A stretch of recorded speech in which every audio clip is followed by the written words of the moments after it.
우리 함께 합독하도록 하겠습니다. 본문은 창세기 37장 1절부터 11절입니다. 합독하겠습니다. 야곱이 가나안 땅 곧 그의 아버지가 거류하던 땅에 거주하였으니 야곱의 족보는 이러하니라. 요셉이 17세의 소년으로서 그의 형들과 함께 양을 칠 때에 그의 아버지의 아내를 비라와 실바의 아들들과 더불어 함께 있었더니 그가 그들의 잘못을 아버지에게 말하더라. 요셉은 노년에 얻은 아들이므로 이스라엘이 여러 아들들보다 그를 더 사랑하므로 그를 위하여 채색옷을 지었더니 그의 형들이 아버지가 형들보다 그를 더 사랑함을 보고 그를 미워하여 그에게 편안하게 말할 수 없었더라. 요셉이 꿈을 꾸고 자기 형들에게 말하매 그들이 그를 더욱 미워하였더라. 요셉이 그들에게 이르되 청하건대 내가 꾼 꿈을 들으시오. 우리가 밭에서 곡식 단을 묶더니 내 단은 일어서고 당신들의 단은 내 단을 둘러서서 절하더이다. 그의 형들이 그에게 이르되 네가 참으로 우리의 왕이 되겠느냐, 참으로 우리를 다스리게 되겠느냐 하고 그의 꿈과 그의 말로 말미암아 그를 더욱 미워하더니 요셉이 다시 꿈을 꾸고 그의 형들에게 말하여 이르되 내가 또 꿈을 꾼즉 해와 달과 11별이 내게 절하더이다 하니라.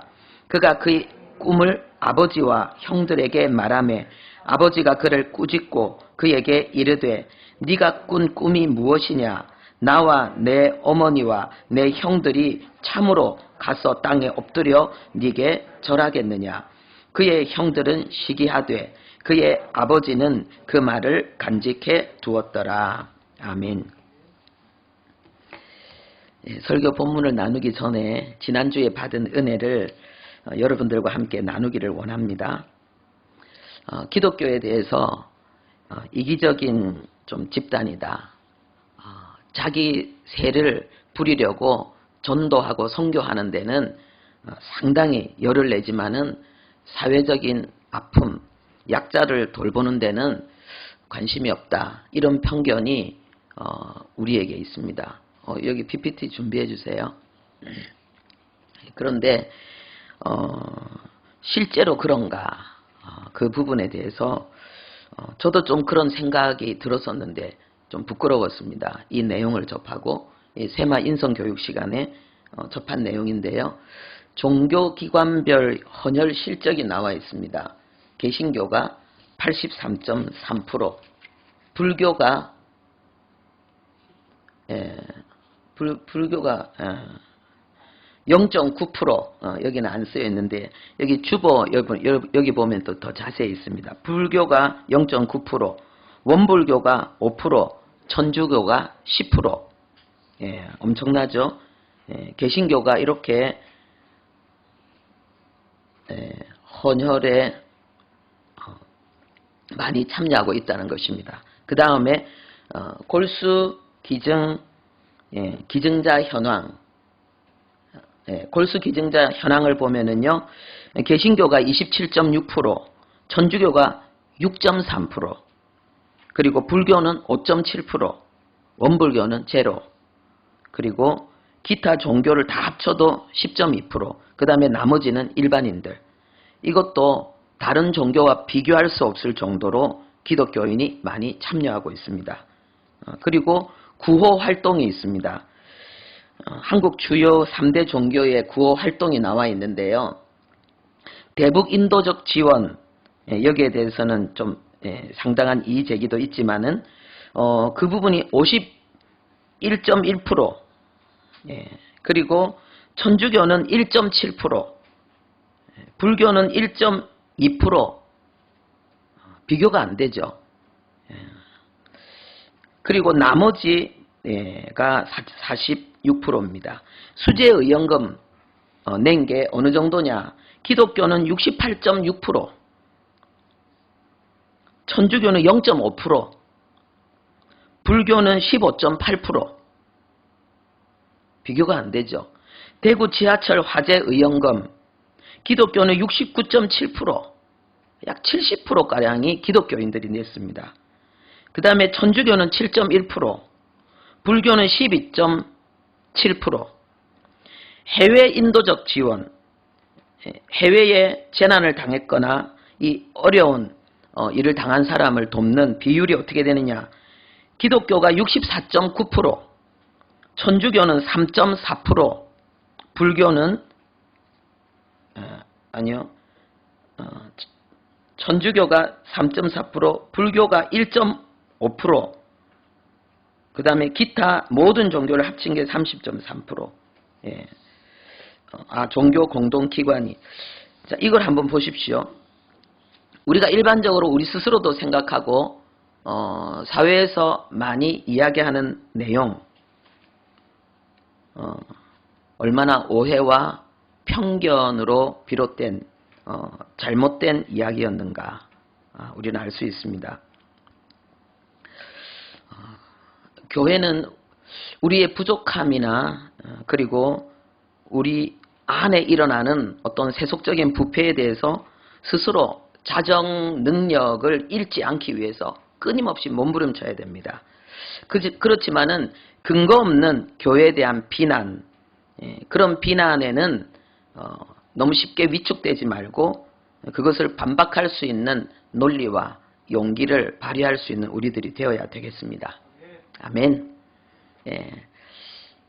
기독교인이라는 사실을 우리가 이번에 코로나를 거치면서 나는 기독교인이라는 이 말을 하는 것에 용기가 필요한 그런 사회적인 현상을 우리는 지금 접하고 있는데, 이런 실질적인 기독교의 선한 그러한 수고와 노력에 대해서 여러분들이 아시고 이 자료를 사용하시라고 이 주보에 실었으니까 여러분들이 활용할 수 있기를 바랍니다. 오늘 본문 말씀으로 돌아가겠습니다. 우리의 문제와 실패를 알맞게 사용하시는 하나님. 우리가 너무나 잘 알고 있는 내용입니다. 그런데 우리가 오늘도 이 내용을 다시 한번 주목하면서 우리가 이 속에서 하나님의 음성을 들어야 되는 이유는 성경 66권이 우리에게 주어진 목적이 우리 자신이기 때문에 그렇습니다. 하나님이 성경을 기록하고 이것을 정경으로 묻고 우리에게 주시는 이유는 뭐냐? 우리를 위해서라는 거예요. 이 내용을 통해서 하나님은 우리를 위로하고 또 가르치고 또 훈계하고 또 우리에게 하나님이 주실 놀라운 은혜, 그 능력들을 힘입는 데 있어서 하나님이 이 말씀으로 우리를 준비시키고 있기 때문에 그렇습니다. 그래서 오늘도 이 내용을 통해서 하나님이 우리에게 무엇을 가르치려고 하는지, 또 우리가 어떤 그릇으로 준비되어져야 되는지 그런 교훈을 얻을 수 있기를 바랍니다. 첫 번째 내용은 17세 소년 요셉의 가정에 고발과 편애, 미움과 시기가 가득했다는 것입니다. 2절의 그 첫 번째 내용을 보면은요, 요셉이 형들의 부적절하고 불경건한 행동을 아버지에게 그대로 고해바치는 그 모습이 나와 있습니다. 이 요셉이 어떻게 이 부분에 있어서 실질적으로 어떠했는가를 이 문법으로 잘 설명하고 있는데요. 요셉은 형들이 어떤 그 부적절하고 불경건한 말이나 행동을 할 때마다 즉시 그것이 정말 잘못된 것이고 반드시 그것은 교정되어져야 되는 심각한 허물이라고 생각하고 하나도 빠짐없이 아버지에게 다 그것을 전달했습니다. 요셉은 예수님을 예표하는 대단한 인물입니다. 그렇지만은 17세 요셉의 모습은 이런 그 모습은 깊은 생각을 한 것 같지는 않습니다. 그리고 인내보다는 충동적인 그런 미성숙한 모습, 포용보다는 그러한 그 형들의 잘못을 전부 아버지에게 고발하는 그런 미성숙한 야곱의 모습을 우리가 볼 수 있습니다. 그리고 이 가정의 두 번째 내용은요, 아버지가 자기가 노년에 얻은 아들이기 때문에 요셉을 더 사랑해서 요셉에게 채색 옷을 입혔다라는 내용이 나옵니다. 그리고 형들이 그것을 보고 형들이 형제임에도 불구하고 요셉을 편안하게 대할 수 없었다. 이렇게 기록하고 있습니다. 형들이 그것을 보았다는 얘기는 무엇을 이야기합니까? 아버지가 형들보다 요셉을 더 특별히 사랑하는 것을 감추지 않았다는 거예요. 그것을 티를 내고 대놓고 아주 심하게 차별하는 그러한 양상으로 자식들을 대했다는 것입니다. 야곱에게는 12아들이 있었는데 요셉은 그 중에 11번째입니다. 그러면 위에 형들이 나이도 엄청나게 차이 나고 실질적으로 많은 활동도 하고 있었을 텐데 아버지가 이 요셉에게 아주 특별한 애정을 쏟아붓고 있는 것, 그래서 형들은 심기가 불편해서 요셉을 대하기가 심히 어렵다는 것을 우리에게 말해주고 있습니다. 여기 채색옷이라 그랬는데 여러분들이 이걸 색동옷으로 오해하는 경우가 있습니다. 지금까지 그렇게 여기도 채색옷이라 그랬고 또 그렇게 가르침을 받기도 했는데 이거는 좀 우리가 이 원어로 생각해서 좀 풀어야 될 내용입니다. 여기에서 이 색동옷이라는 이야기는 때때옷, 우리 채색옷이 색동옷이 아니고요. 이 게토네트라 그래서 긴 옷을 이야기합니다. 특별히 유대인들은 짧은 옷과 긴 옷을 긴 옷으로 그 사람의 신분과 그리고 그 사람의 그 활동을 표현했는데 특별히 긴 옷은 왕족, 귀족들, 제사장들이 입는 옷이었습니다. 다른 의미로 하면은 일 안 하는 옷인 거예요. 일반인들이 일할 때 입는 옷은 아주 소매도 거의 있는 듯 없는 듯 그렇고 그 다음에 무릎 위로 살짝 올라가는 그런 옷이거든요. 일하는데 편리한 옷이라는 거예요. 그러니까는 이 요셉에게 긴 옷을 입혔다는 이야기는 요셉을 이 가정의 제사장으로 왕으로 아버지가 점 찍었다는 것을 표현하고 있는 거예요. 그러니까 형들이 볼 때 얼마나 심기가 불편하겠습니까?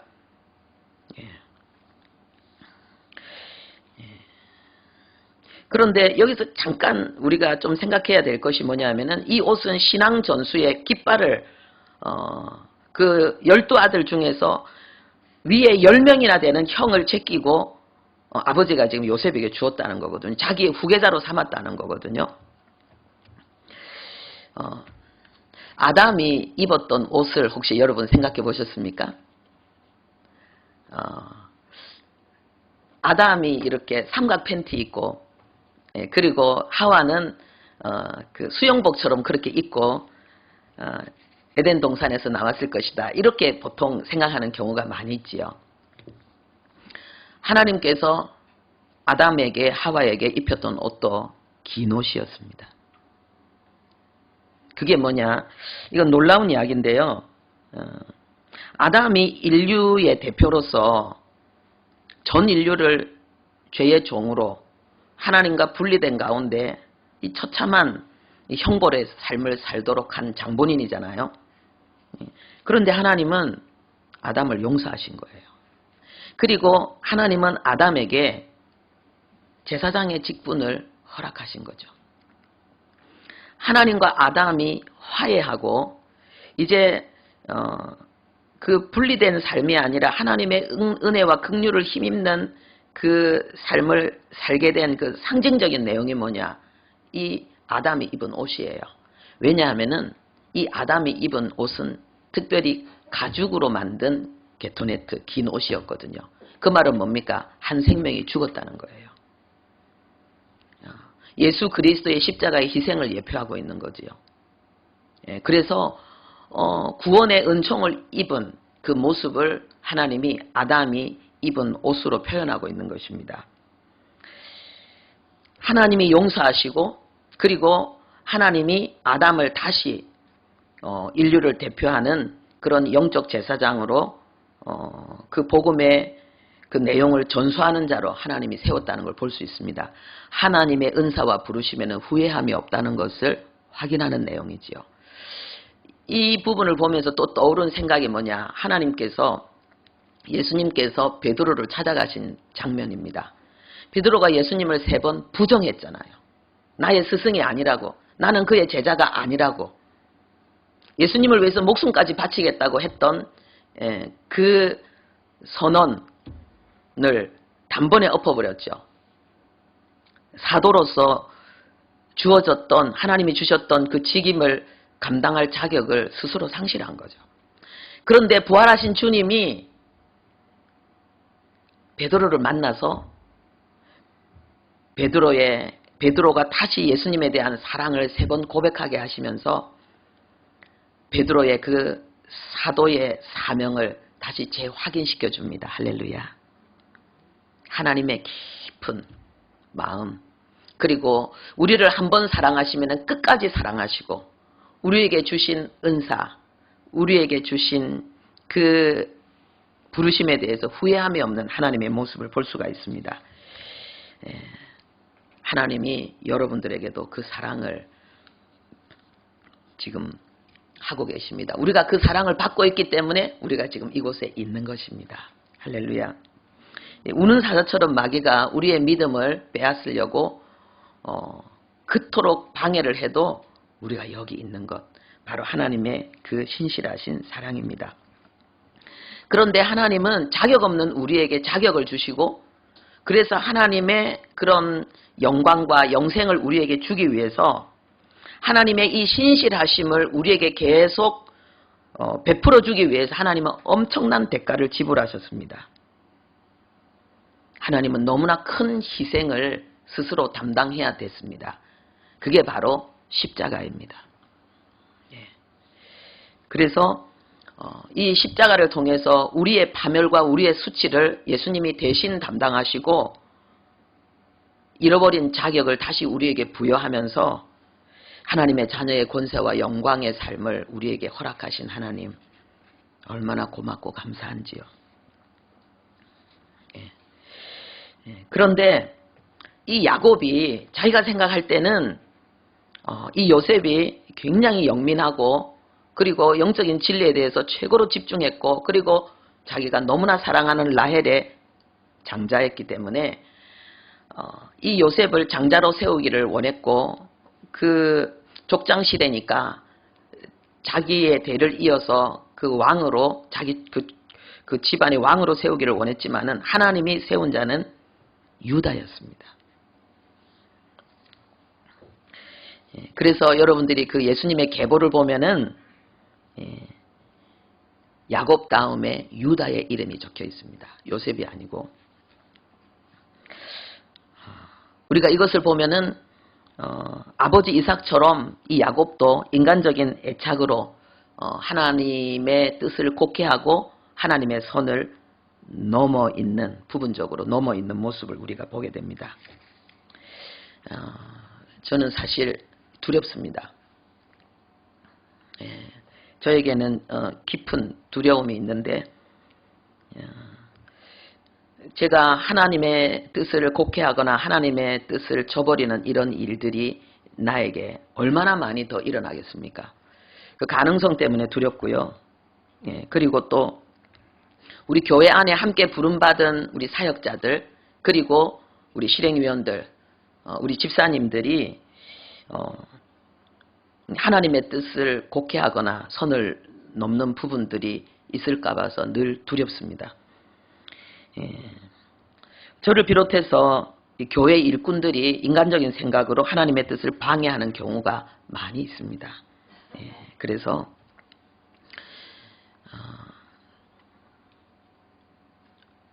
오늘날 그 많은 교회들이 생겼지만은 사라지고, 또 교회 역사를 보면은 교회가 예루살렘으로 시작해서 그리고 서아시아 주변으로, 그 다음에 로마로, 유럽으로, 미국으로, 한국으로 이렇게 흘러오는 동안에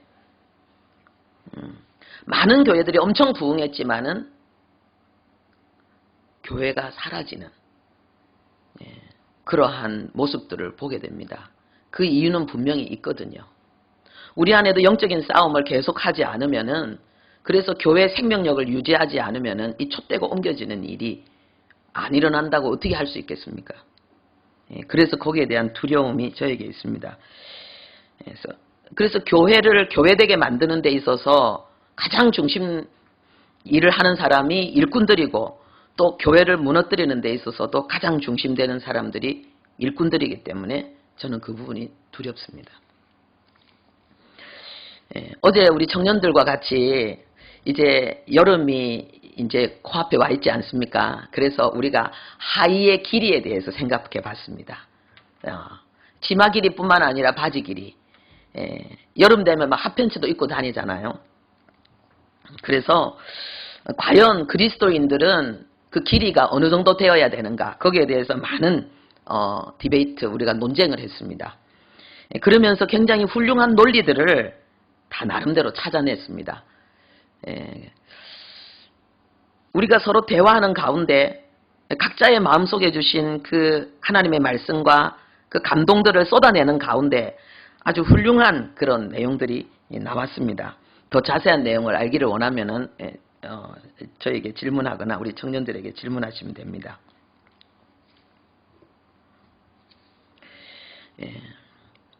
저는 교회의 생명력을 잃어버리는 거, 교회가 부패하고 타락하는 거, 그래서 하나님이 마침내 촛대를 옮기는, 하나님의 은혜가 떠나가는, 그리고 교회가 사라지는 이 문제를 해결하는 길은 대화라고 생각합니다.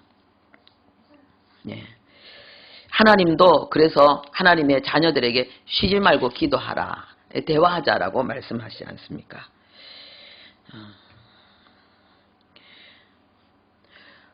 그런데 어떤 사람들은 이렇게 이야기합니다. 교회가 그렇게 촛대가 옮겨지는 것이 하나님의 뜻이다. 그래서 예루살렘에서 주변의 소아시아로 그 다음에 로마로, 그 다음에 유럽으로, 미국으로, 한국으로 이렇게 오면서 교회가 죽고 또 선교하고 새로운 교회가 생기고, 이것이 하나님의 뜻이다라고 생각하는 분들도 있는 것 같습니다. 독일의 역사학자 슈펜클러는요, 이 문명의 흥망성쇠를 인간의 출생, 성장, 노쇠, 사망으로 보았습니다. 봄, 여름, 가을, 겨울처럼. 이거는 세상에 있는 문화와 문명에 대한 이론이지요. 이것을 거스리는 민족이 있습니다. 유대인들입니다. 유대인들은 4,000년이 넘도록 신앙과 문화를 전수하고 있습니다. 그리고 13억이 넘는 아랍인들에게 둘러싸여서 쌓여 있는데도 불구하고 그 나라를 지키고 있고요. 그리고 노벨상의 30%가 넘는 세계 최고의 그런 가장 경쟁력 있고 영향력 있는 그러한 민족으로 서 있습니다. 그 흥망성쇠의 이론, 출생과 성장과 노쇠와 사망의 이론이 적용이 안 되는 거죠. 그 이유는 뭐겠습니까? 그 비밀은 하나님의 말씀의 능력입니다. 물론 유대인들도 예수를 믿어야지 구원받습니다. 그런데 교회는 유대인들이 준행하고 있는 하나님의 쇠마의 명령, 그 명령을 회복해야만이 이 죽음의 이 수레바퀴에서 주님이 촛대를 옮기는 그 과오에서 벗어날 수 있습니다. 영국의 철학자 아놀드 토인비가 민족과 문명의 흥망성쇠를 20년 동안 연구하고 역사와 연구라는 책을 펴냈습니다. 거기에는요, 문명은 도전과 응전으로 꽃피우기도 하고 사라지기도 한다 그랬습니다. 사라지지 않을 수 있다는 거죠. 응전할 때에.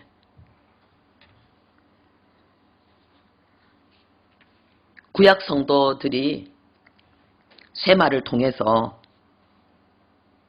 교회를 무너뜨리려고 하는 그 어둠의 역사들을 응전하고 지금도 승리하고 있는 모습을 우리에게 나타내고 있습니다.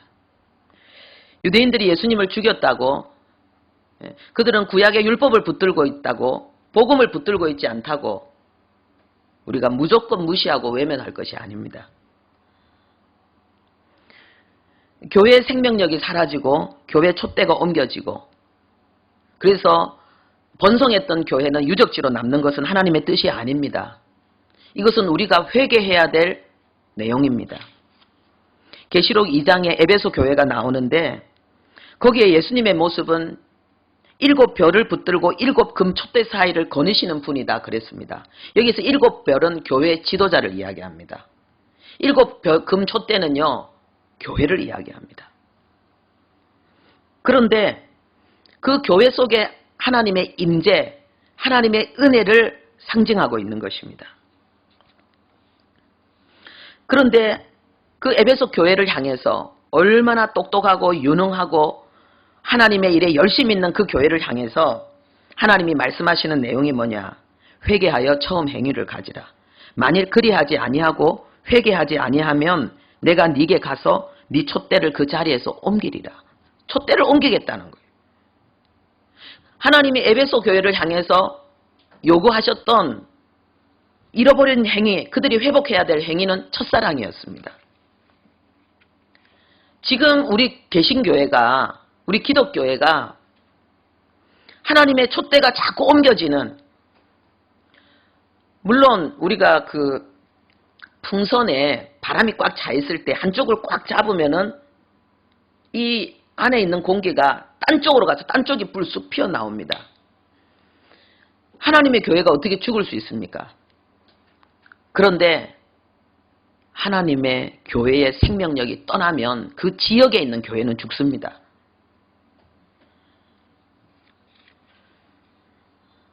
여러분, 우리 대한민국의 한국교회가 하나님의 촛대를 잃어버리고 하나님의 임재와 영광을, 은혜를 잃어버리고 사라지기를 원하십니까?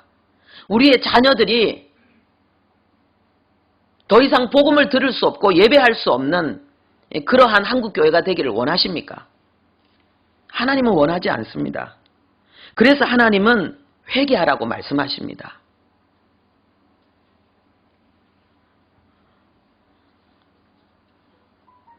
그래서 정말 이 교회의 생명력을 잃어버리는 그러한 그 역사의 수레바퀴가 대한민국 한국교회에서 멈추기를 바랍니다. 지금 미국도요, 기독교인들이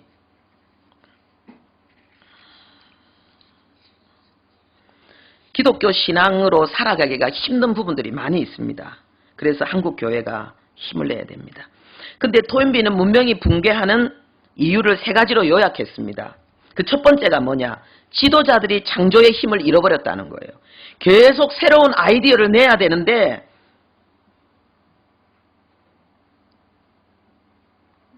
그렇게 하지 못하고 그냥 군림하는 위치에 현상 유지에만 급급해 있다는 것. 그것이 붕괴의 첫 번째 이유고, 두 번째 이유는요, 다른 쪽 구성원들이 충성심과 지지 현상이 약화된다는 거예요. 충성심과 지지 현상이 약화된다는 거. 세 번째는 결속력이 약화된다는 거예요. 어떻습니까? 교회의 생명력과 교회 부흥과 교회 세태가 이 이유와 관계가 있지 않습니까? 오늘 야곱의 가정에 형제 간의 대화가 끊어졌습니다. 그리고 야곱이 인간적인 편애로 창의적 사고를 해서 하나님과 교통하면서 하나님의 선한 뜻을 찾아내지 못하고 있습니다. 그렇지만 하나님은 당신의 일을 하고 있습니다. 세 번째, 이 요셉의 가정에 일어난 일이 뭔가? 하나님이 요셉에게 꿈을 주셨다는 것입니다. 하나님이 주신 꿈으로 인해서 형제들과의 관계는 더 악화되었습니다. 8절에 그의 꿈과 그의 말로 말미암아서 그를 더욱 미워하였다 그랬습니다. 그런데 우리가 기억해야 될 것은 전능하신 하나님도 못하는 일이 있다는 것입니다. 하나님도 불가능한 일이 있습니다. 그것은 죄를 짓는 것입니다. 하나님은 우리에게 주신 자유의지를 강압적으로 꺾을 수가 없고, 그리고 하나님이 세운 정의의 질서를 무너뜨릴 수 없습니다. 그래서 하나님은 오랫동안 인내하시면서 성령의 감화 감동으로 하나님은 우리를 설득하시고 하나님은 우리를 이끌어 가십니다. 그리고 하나님이 스스로 희생당하시는 십자가의 길로 치명적인 장애물들을 제거하시면서 하나님은 우리를 이끌어가고 있습니다.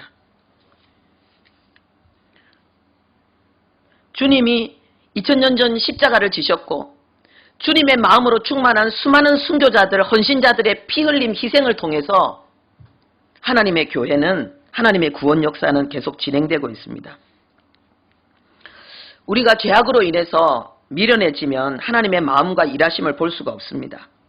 특히 우리가 감정에 묶이게 되면은 하나님의 은혜와 역사까지도 믿게 보이고 대적하게 됩니다. 하나님이 요셉에게 주신 꿈, 그렇지만은 마음이 상한 형들은 그로 인해서 요셉을 더 미워하게 됩니다. 공감의 지능이라는 책이 있어서 잠깐 보았는데요. 눈에 띄는 문장이 있었습니다. 인간 내면에는 이기심이라는 병이 있어서 이기심을 치료할 약을 열심히 찾아야 된다. 그 약을 찾지 못하면은 이기심으로 그 인생을 그 이기심의 그 늪에서 벗어날 수 없다는 거지요. 여러분, 이기심을 치료하는 약은 구약과 신약이라고 믿습니다. 우리가 하나님의 말씀이 성령의 감동으로 우리 안에 역사할 때에 우리 안에는 어마어마한 공감 능력이 생겨서 하나님과도 소통하게 되고 사람과도 소통하게 되고, 그래서 가정이 살고 교회가 살고 나라가 사는 역사가 우리에게 일어날 줄로 믿습니다. 두 번째는요, 여러분들이 다 알고 있는 스토리입니다. 아름답고 영광스러운 요셉의 가정의 결말. 용서와 섬김의 성화가 그 형제들에게 일어났습니다.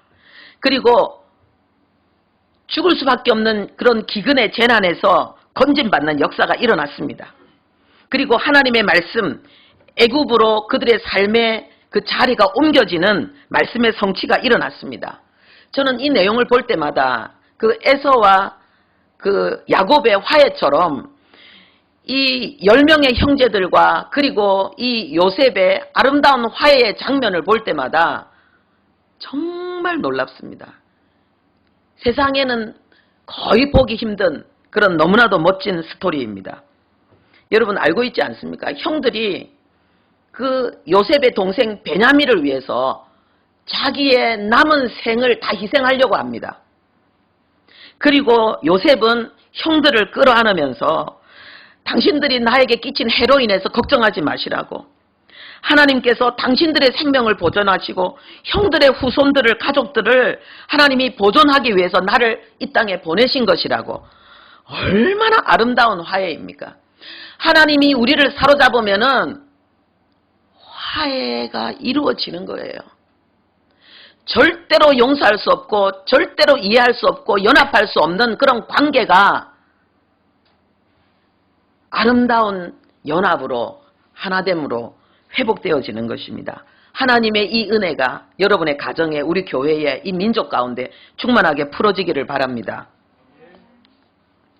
그리고 하나님이 그 문제를 더 심각하게 만들었던 것 같은 그 꿈은 사실은 이 모든 문제에 대한 해결책인 해답이었다는 것을 우리는 알 수가 있습니다. 그 꿈이 성취되어지면서 다 풀렸잖아요.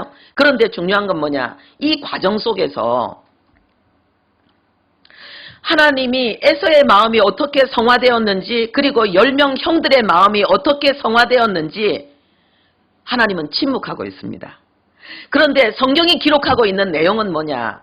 여기 지금 이 형들과 그리고 이 요셉과 화해에 있어서 하나님은 두 가지 내용을 우리에게 가르치고 있는데, 그것은 뭐냐면요, 첫 번째, 너무나도 창피스러운 유다의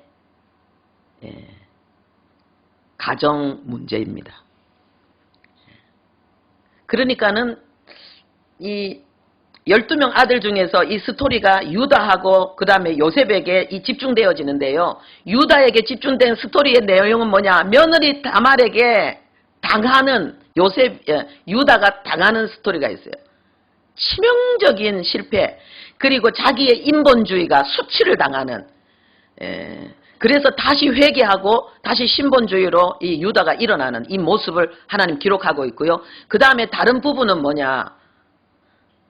이 요셉이 사실은 형들의 잘못을 그냥 낱낱이 다 아버지한테 즉시 고해 바칠 정도가 아니라, 형들이 마음이 얼마나 불편한데도 불구하고 하나님이 주신 꿈이라고 해서 그것을 갖다 우격다짐으로 형들한테 들으라고 막 강요하는 이 요셉의 모습인데, 이제 요셉이 종살이하고 감옥살이하고 하는 그 고난의 내용이 들어있습니다. 성화와 고난은 뗄래야 뗄 수 없습니다.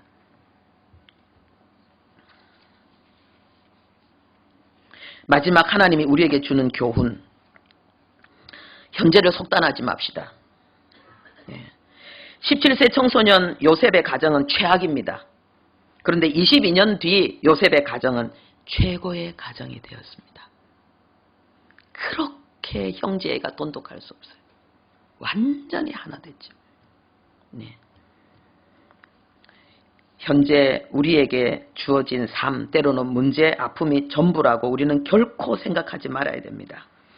우리의 마음속에 행복은 금방 사라지고 불행은 영원할 것 같은 그런 착각에서 우리는 벗어나야 됩니다. 하나님과 함께 우리는 하나님의 은혜, 그 약속의 말씀 속에 있기 때문에 하나님이 요셉의 가정에 허락하신 것을 여러분들에게도 주기를 원하십니다. 두 번째 교훈은요, 우리의 문제와 실패를 알맞게 사용하시는 하나님을 기대하라는 것입니다. 여러분, 그런 말 있죠. 걷는 사람 위에 뛰는 사람이 있고, 뛰는 사람 위에 나는 사람이 있고, 나는 사람 위에 그 다음에 누가 있어요? 붙어있는 사람이 있다는 거예요.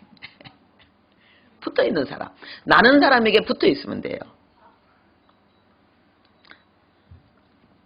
여러분, 신앙은 하나님께 붙어있는 거예요. 요한복음 15장에 붙어있는 자에게 하나님이 얼마나 놀라운 은혜를 주시는가. 초자연적인 응답, 승리, 영광, 기쁨, 하나님이 약속하셨습니다. 여러분, 좋은 신앙은 딴 거 아니에요. 하나님께 철저히 붙어있는 거죠. 떨어지지 않는 거죠.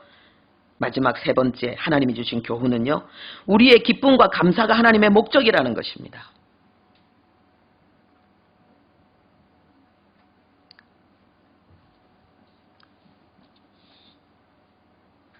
그래서 데살로니가전서 5장 16절 17절에는 항상 기뻐하고 끊임없이 기도로 나를 의지하고 그리고 모든 것에 감사하라. 이는 그리스도 예수 안에서 너희를 향하신 하나님의 뜻이니라.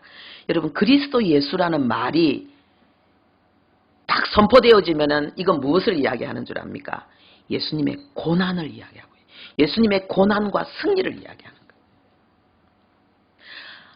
생명이신 하나님이 스스로 죽음을 선택한 그 길, 영광이신 하나님이 스스로 수치를 선택한 그 길을, 하나님이 그 어마어마한 희생을 스스로 당하신 그 고난을 통해서 우리에게 기대하고 우리에게 요구하는 하나님의 간절한 소원, 하나님의 간절한 그 바람은 뭐냐? 우리의 기쁨이라는 거예요.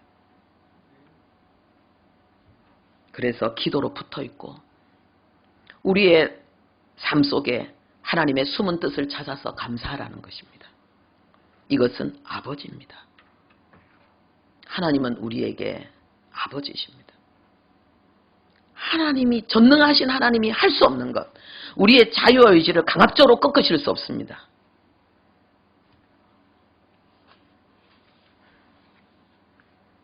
그리고 하나님이 세우신 그 정의를 하나님이 훼손할 수 없습니다. 그래서 하나님은요, 눈높이를 맞추어서 하나님이 사람의 몸을 입고 이 땅에 오셔서 우리와 같은 수준에서 우리와 같은 모습으로 하나님이 우리와 같은 길을 걸어가시면서 스스로 하나님이 인내하시고 희생하시고 수치당하시고 죽으신 그 고난을 통해서 하나님은 우리에게 설득하고 계신 거예요. 우리를 감동하려고. 그래서 성령님의 역사는 강압이 아니고 감화 감동이라는 거예요. 감화 감동이라는 거예요.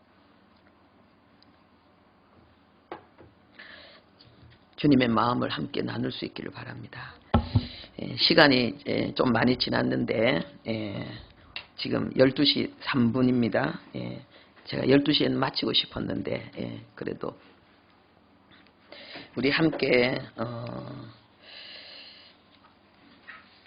기도하기를 원합니다.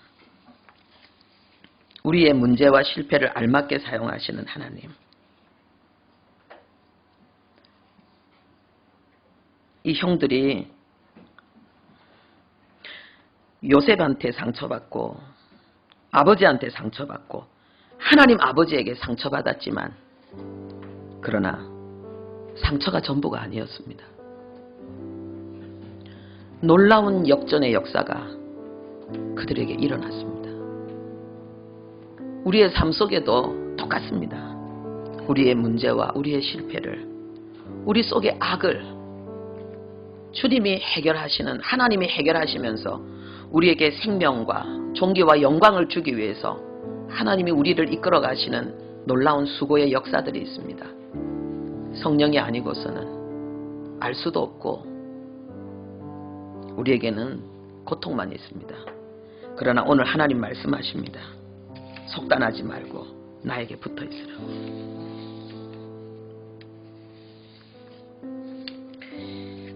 하나님의 목적은 우리의 기쁨이라는 것.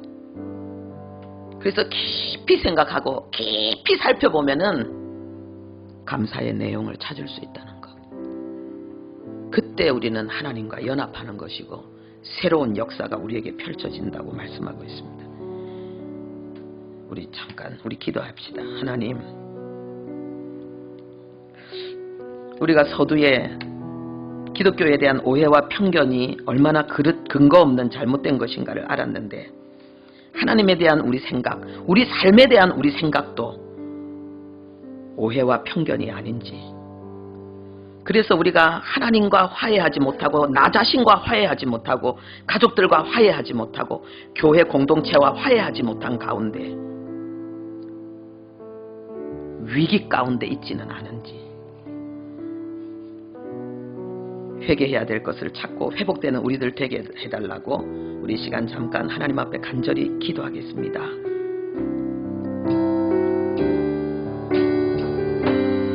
하나님 아버지,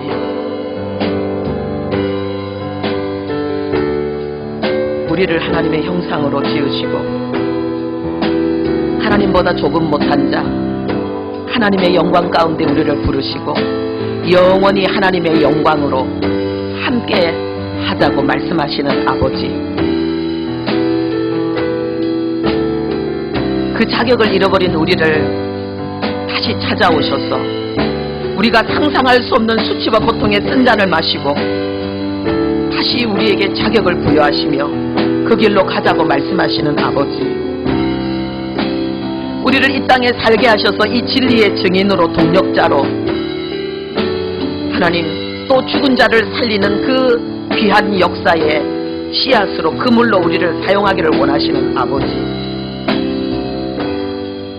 주님, 우리의 일생을 통해서 이 귀한 일을 이루어 가시는 아버지, 하나님 내 중심에서 내 상한 감정에서 벗어나게 하시고 하나님 편에서 우리 자신을 보고 우리의 삶을 보게 하시고 교회 공동체를 볼 수 있도록, 하나님 이 민족을 볼 수 있도록 주님 은혜 더하여 주시기를 원합니다. 교회 촛대가 옮겨지는 한국교회의 죽음을 우리는 생각하면서 다시 살 기회를 주실 하나님의 애절하고 간절한 호소에 하나님 아버지, 우리가 반응할 수 있기를 바랍니다. 성령이여 우리를 건져 주시옵소서. 하나님 아버지여, 주님 극단적 이기심에 하나님 그 죄악 가운데서 우리를 건져주시고 하나님 아버지, 우리 각자의 가슴 속에 있는 그런 아픔과 상처들의 늪에서 주님 일어나게 해주시옵소서. 하나님의 아픔을 함께 아파할 수 있게 하시고 하나님 아버지, 우리에게 영생을 주시고 천국을 주시고 하나님 아버지, 우리에게 영원한 영광을 주신 하나님의 희생과 수고를 우리의 가슴에 품게 하시고 그 아름다운 역사에 하나님 아버지여 이제 우리의 남은 생을 주님 앞에 내어놓을 수 있도록 도와주시옵소서. 성령이여 우리를 깨우쳐 주시옵소서.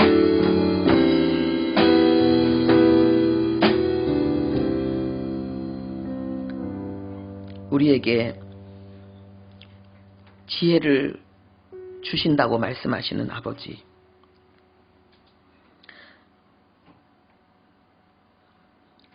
하나님 중심으로